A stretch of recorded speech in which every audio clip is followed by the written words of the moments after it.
సభను అలంకరించినటువంటి పెద్దలందరికీ రాష్ట్ర బ్రాహ్మణ సేవా అధ్యక్షుడు శ్రీ రఘువీరాచార్య గారికి, రాష్ట్ర వర్కింగ్ కమిటీ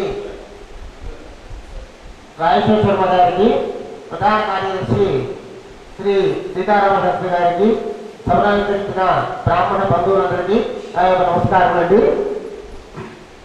బ్రాహ్మణ సేవాహిని ఆరంభమై ప్రథమ వార్షికోత్సవం జరుపుకుంటుంది.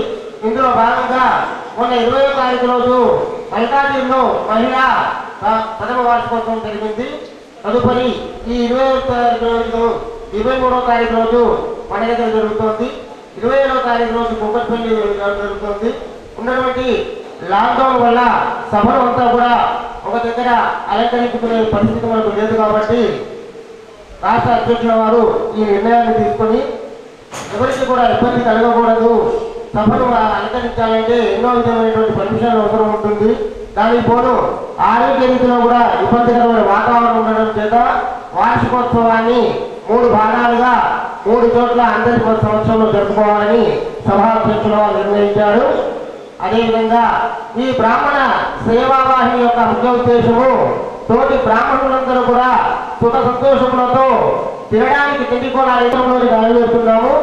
అదేవిధంగా ఈ సంవత్సర కాలంలో ముఖ్యంగా అనుకోని కరోనా మహమ్మారి పరిస్థితుల సమయంలో ఒక 14,000 మంది బ్రాహ్మణులకి తినడానికి తిండి లేనటువంటి కఠిన దరిద్రము అనుభవిస్తూ ఒక పూట భోజనం చేసి తినలేని మా హృదయపూర్వక నమస్కారం అండి. అదేవిధంగా ముఖ్యంగా ఎక్కడ బ్రాహ్మణులు అనగానే అందరికీ కూడా ముఖ్యంగా గుర్తుకొచ్చే విషయము, బ్రాహ్మణులకి ఏంటి ఖర్చు లేదు, పెట్టుబడి లేదు, ఏ విధంగా నాలుగు మంత్రాలు చేస్తూ బతికేస్తుంటారనే ఉద్దేశంతో ఒక పురాతనమైన దేవాలయాన్ని కూడా ఎంతో శిథిలమైనటువంటి దాన్ని తీసుకొని వచ్చిన తర్వాత కొన్ని రోజుల తర్వాత ఓ కమిటీలు అంటూ ఏర్పడతాయి. ఆ కమిటీలు భగవంతుని సేవ చేసే బ్రాహ్మణులు వదిలిపెట్టి బ్రాహ్మణులు వేటాడిస్తూ ఉంటారు. అటువంటి కష్టకాలంలో ఉన్నటువంటి సంస్థకు మనకంటూ ఒక ఆధారం లేనటువంటి ఒక సంఘం అంటూ లేనటువంటి పరిస్థితి మనకి ఈ కాలంలో ఉన్నది. ఎన్ని సంఘాలు ఏర్పడినప్పటికీ కూడా బ్రాహ్మణులకు ఇది చేస్తాము అది చేస్తాము అనేవాళ్ళే కానీ ముందుకు వచ్చి కనీసం పేద బ్రాహ్మణులకు ఒక రేషన్ కార్డు కానీ కనీసం బ్రాహ్మణులకు ఒక రాష్ట్ర ప్రభుత్వం నుండి అంతేగా వాళ్ళ స్వప్రయోజనాలకు వారి యొక్క ఉన్నత స్థానానికి వారి యొక్క గొప్పతనాన్ని ఏర్పాటు చేసుకోవడానికి సంస్థలు ఈ రోజు నుండి కొన్ని రోజుల మహిళా అభివృద్ధి సాధిస్తారనే ఉద్దేశంతో యువవాహిని కూడా ప్రారంభించి రాష్ట్ర రాజకీయ రంగాల్లో కూడా ముందుగా మన బ్రాహ్మణులు అడుగుపెట్టాలనే ఉద్దేశంతో రాష్ట్ర యువజన విభాగాన్ని కూడా ఏర్పాటు చేశారండి. యువజన విభాగంలో ముందుకు వెళ్తున్నటువంటి అభిషేక్ గారికి వారి తరఫున అందరి సభ్యులందరికీ కూడా ఆ హృదయపూర్వక నమస్కారములు. అదేవిధంగా బ్రాహ్మణులు ఎక్కడైనా ఏదైనా సమస్య ఉంటే ఆ ఎటువంటి శాఖా భేదం లేకుండా అందరికీ అవకాశాన్ని కలిగించారు. జోన్ స్థాయిలో, గ్రేటర్ స్థాయిలో, రాష్ట్ర స్థాయిలో అందరినీ యువకులని అలాగే మహిళల్ని కూడా ప్రోత్సహించి వాళ్ళకంటూ ఒక కేటగిరీస్ని ఇచ్చి నియామకత్వం ఇచ్చి వాళ్ళకి ఎంతవరకు సహాయం చేయగలరో మిగతా వాళ్ళకి ఎంతవరకు చేయగలరో వాళ్ళని ధృవీకరించి వాళ్ళకి కొన్ని బాధ్యతలు అప్పగించడం జరిగింది. మేమందరం మాకున్న కట్టుబాట్లకి మీరు ఇచ్చిన అన్ని విషయాలలో మేము కట్టుబడి ఉండి మా వంతు సహాయాన్ని అందిస్తామని ఈ సభాముఖంగా మీకు అందరికీ తెలియజేస్తున్నాను. ఇక బ్రాహ్మణ సంక్షేమ పరిషత్ విషయానికి వస్తే పరిషత్ ఎన్నో పథకాలన్నీ ఇంప్లిమెంట్ చేసిందండి. అందులో అందరూ ఉపాధి లేని వాళ్ళైనా ఇంకా పిల్లల భవిష్యత్తును ఉద్దేశించి ఆ పథకాలని అందరూ యూటిలైజ్ చేసుకోవాలని ఈ సభాముఖంగా మరొకసారి తెలియజేస్తున్నాను. ఈ అవకాశం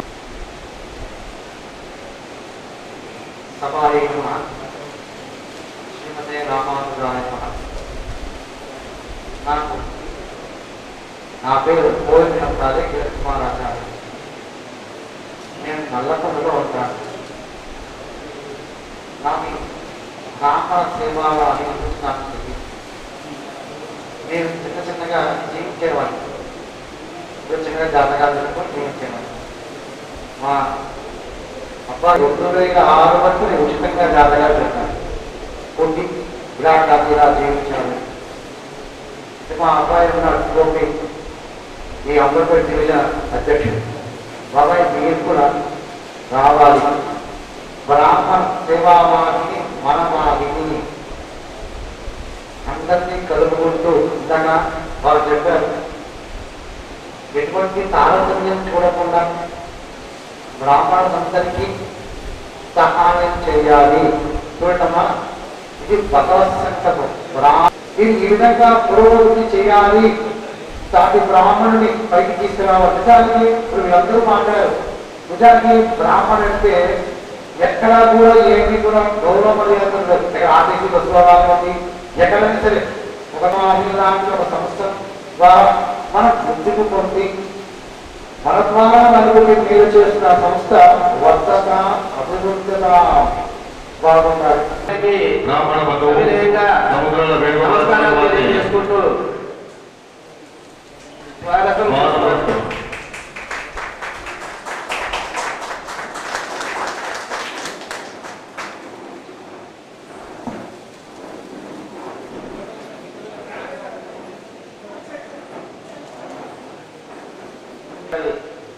ఆదేశాల మేరకు అలాగే చేసిన రవికిరణాచార్యుల వారి సూచనల మేరకు బ్రాహ్మణ మిత్రుల మద్దతుతోటి ఒక సేవా నిర్వహణతోటి ఈ భవనం నిర్మించి ఎవరు మన పేద బ్రాహ్మణులు ఎవరున్నా సరే మ్యారేజ్ హాల్లకు కానీ అదేవిధంగా ఇటువంటి కార్యక్రమాలకు కానీ ఉచితంగా ఇస్తున్న మన దొడ్డు సుబ్రహ్మణ్యం గారిని ఒక నిమిషం మాట్లాడమని కోరుతున్నాం.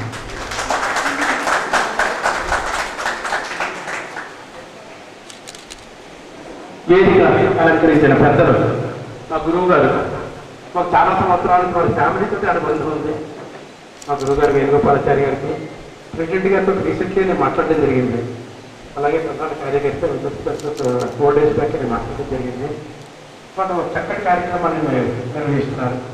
నేను స్వతహాగా తూర్పుగోదావరి జిల్లా నుంచి వచ్చాను. డిఫరెంట్ ప్లేసెస్లో వర్క్ చేసే డిఆర్డీఓలో రీసెంట్లీ 31st December నాడు నేను సీనియర్ అడ్మినిస్ట్రేటివ్ ఆఫీసర్ జరిగింది. అలాగే ఈ సంస్థ 82లో స్థాపించిన అప్పటి సమాజం 93లో బిల్డింగ్ రిజిస్ట్రేషన్ చేసే సొసైటీస్లో ఈ బిల్డింగ్ కట్టడం జరిగింది. 3 అంతస్తుల బిల్డింగ్. సెకండ్ ఫ్లోర్ ఇంకా చాలా తాపంగా ఉంటుంది. పెద్దలు ఎక్కడో కొంచెం కష్టం గిఫ్టింగ్గా పెట్టలేదన్న ఉద్దేశంతో గ్రౌండ్ ఫ్లోర్లో పెట్టాం. అదైతే చాలా ఏసీ రూమ్స్ అవన్నీ ఉన్నాయి. చాలా పెద్ద హాల్ ఏసీ రూమ్స్ అన్ని ఫెసిలిటీస్ తర్వాత అటాచ్డ్ బాత్రూమ్ లెటర్స్ రూమ్స్ ఉన్నాయి. అలాగే ఫస్ట్ ఫ్లోర్ కూడా దాని మీద కూడా రూమ్స్ ఉన్నాయి. మేము ఇక్కడ ముఖ్యంగా మా పెద్దలు చెప్పారు, ఇప్పుడు మాకు రాజేశ్వర శర్మ గారు చెప్పారు, అంటే బ్రాహ్మణంతా ఒక్కటే అయింది. అక్కడ దగ్గరికి వచ్చేప్పటికి ప్రాబ్లం వస్తుంది. ఎవరు పడితే వాళ్ళు గల్లీకి 3 అసోసియేషన్స్ పెట్టేసుకోవడం, నేనే గ్రేట్ అనుకోవడం, ఓన్లీ ఈ మైక్కి శాలువాకి లెటర్ ప్యాడ్స్ ఓన్లీ వీటింగ్ కార్డ్స్ వీటి కోసమే కొట్లాడుతున్నారు తప్ప మనం ఏం అచీవ్ చేయగలం? ఒకవేళ ఇప్పుడు ఏదో గవర్నమెంట్ ఏదో ఒక పార్టీ ఒక కార్పొరేటర్గా ఇప్పిస్తారని మన వేణుగోపాలాచారి గారు. ఇప్పుడున్న సినారియాలో ఎవరైనా అంత డబ్బు ఖర్చు పెట్టుకుని నేను ఉంటాను, నేను ముందుకు వస్తాను, నుంచి వాళ్ళు ఎంతమంది ఉన్నారు చెప్పండి. ఎందుకంటే ఒక్కొక్కప్పుడు రివర్స్ అవుతుంటుంది. రివర్స్ అవుతుంటే మళ్ళీ తట్టుకోవాలి, అది కూడా చూసుకోవాలి. మనం పోటీ చేసిన వాళ్ళు అంతా గెలిచేది కదా, ఎంతమంది పోటీ చేసినా గెలిచేది అప్పుడే, ఎవరు గెలుస్తాడో తెలియదు. కానీ అది ఎప్పుడు వస్తుంది మనకి రాజకీయ నాయకుల్లో కూడా మనకి ఇవ్వడానికి. ఈరోజు గ్రేటర్ హైదరాబాద్ పరిధిలో డివిజన్ 5 అధ్యక్షులు, అదేవిధంగా కార్యదర్శులను, మరి బ్రాహ్మణ సేవ ఒక మహిళా జాగృతి ఇవన్నీ ఏర్పాటు చేసిన ఈ సందర్భంలో ఈరోజు ఈ కార్యక్రమానికి అధ్యక్షత వహిస్తున్న బ్రాహ్మణ సేవాల అధ్యక్షులు గౌరవనీయులు శ్రీమాన్ రవికిరణాచార్య గారికి, అదేవిధంగా వారికి అండగా ఉంటూ ఈ సంస్థ పురోగతిలో ఎంతో ఎన్నో కార్యక్రమాలు చేస్తున్న గౌరవనీయులు రాజశేఖర్ శర్మ గారికి, పెద్దలు మత్స్యాచార్య గారికి, కేశవాచార్య గారికి, అదేవిధంగా సీతారామ శాస్త్రి గారికి, వెంకట శర్మ గారికి, పతాంజలి శర్మ గారికి, హరిప్రకాష్ శర్మ గారికి, మరి ఈరోజు మహిళాబాద్ నుంచి రాష్ట్ర కార్యదర్శిగా వచ్చిన గౌరవనీయులు సంగీత గారికి, శ్రీదేవి గారికి, అదేవిధంగా ఈ కార్యక్రమం చేసిన కుకట్పల్లి జోన్ అధ్యక్షులు గవర్నర్ కృష్ణవేణి గారికి, బోడుపల్లి కార్యదర్శి సునీత గారికి, అదేవిధంగా ఈరోజు మరి బ్రాహ్మణ సేవా వాహిని ద్వారా ఈరోజు నియామక పత్రాలు తీసుకోబోతున్న వనస్థపురం జోన్ అధ్యక్షుడు గౌరవనీయులు కాకిగిరి జోన్ అధ్యక్షుడు ఆదిత్య శర్మ గారికి, అదేవిధంగా అంబర్పేట జోన్ అధ్యక్షుడు గౌరవనీయులు కృష్ణ శర్మ గారికి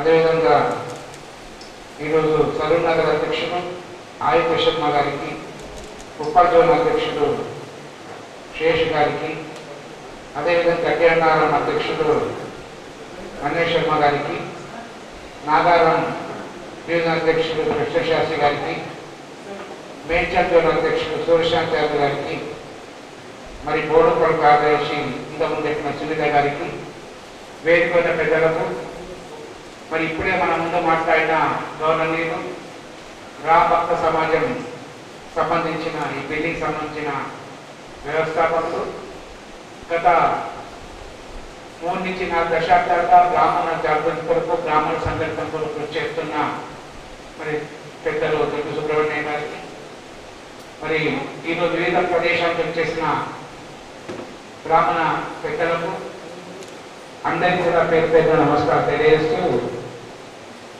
మరి ఈరోజు మనం తెలిసిన ప్రకారంగా ఈరోజు బ్రాహ్మణ సేవ వాహిని ఏదైతే ప్రథమ వార్షికోత్సవ కార్యక్రమం పెట్టుకొని ఈరోజు బ్రాహ్మణ సేవ ఆధ్వర్యంలో దాదాపు 15,000 మందికి మరి గ్రాసరీ ఇచ్చి వారందరినీ కూడా 6 నెలల నుండి అక్కడ సౌజన్య మూర్తులతోటి 6 నెలల నుండి భక్తులకు మరి ఇదే ప్రాంతంలో మన V6 మరి V3 కాసర్ సత్యనారాయణ గారు కూడా ఇక్కడ మరి ఈ ప్రాంతానికి సంబంధించిన పేద గ్రామాలకు దొడ్డు సుబ్రహ్మణ్యం గారి కోరికతోటి దాదాపు 3 సార్లు గ్రాసరీ పంపిణీ జరిగింది. అదేవిధంగా 6 నెలల నుండి అగర్వాల్ సమాజ్ కానీ, మరి సుభాష్ అగర్వాల్ చెప్పి, గోవింద్ అగర్వాల్ చెప్పి మిత్రుల సహకారంతో మరి నేను కూడా దాదాపు 16,600 మందికి మరి బియ్యము, పప్పు, ఆయిల్, గ్రాసరీ కూడా నిత్య కొత్తలు పంపిణీ చేయడం జరిగింది. చాలా మంది కార్పొరేటర్లు కావచ్చు, ఆయా ప్రాంతాల పెద్ద మనుషులు కావచ్చు కూడా 4,000 మంది కన్నా ఎక్కువగా అలలేదు కనుక చాలా మంది ఈ వృత్తి మీద ఆధారపడిన అందరూ కూడా ఇబ్బందులు అయినాయి కనుక ఇబ్బందులను గ్రహించి ఈరోజు బ్రాహ్మణ సేవ వాహిని వారు కానివ్వండి, అదేవిధంగా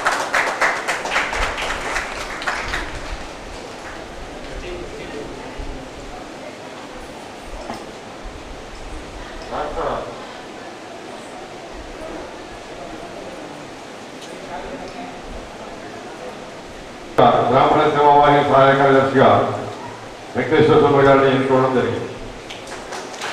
బ్రహ్మశ్రీ పతంజలి శర్మ గారిని గ్రేటర్ హైదరాబాద్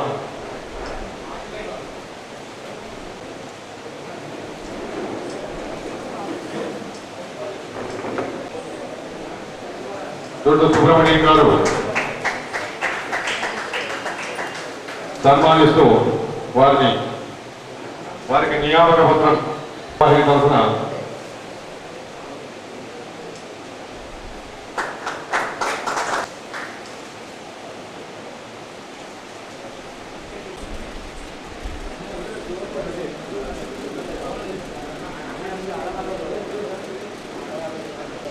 జంట నగరాల్లో గ్రేటర్ హైదరాబాద్ పరిధిలో ఏర్పడి 1 సంవత్సరం పూర్తయిన సందర్భంగా వాళ్ళు గత 6 నెలల నుండి నిత్యభోక్తలకు, ఏ ఆధారం లేని బ్రాహ్మణులకు, శ్రీవైష్ణులకు శాఖాపరం లేకుండా, అదేవిధంగా మున్సిపల్ శానిటరీ సిబ్బందికి ఆ ప్రాంతాల్లో ఉన్న స్లమ్ ఏరియా వాళ్ళకు కూడా 15,000 మంది పైగా గ్రాసరీ ఇచ్చి దాదాపు 6 నెలలుగా ఈరోజు సేవావాహిని కార్యక్రమాలు పెద్ద ఎత్తున చేస్తున్న నేపథ్యంలో ఈరోజు మరి రాంపక్ సమాజంలో జోనల్ పరిధిలో ఉన్న డివిజన్ అధ్యక్షులకు కార్యదర్శిని ఎంపిక చేసుకొని వాళ్ళ సర్టిఫికేట్ పంపిణీ కార్యక్రమం ఈరోజు పెద్ద ఎత్తున చేయడం జరిగింది.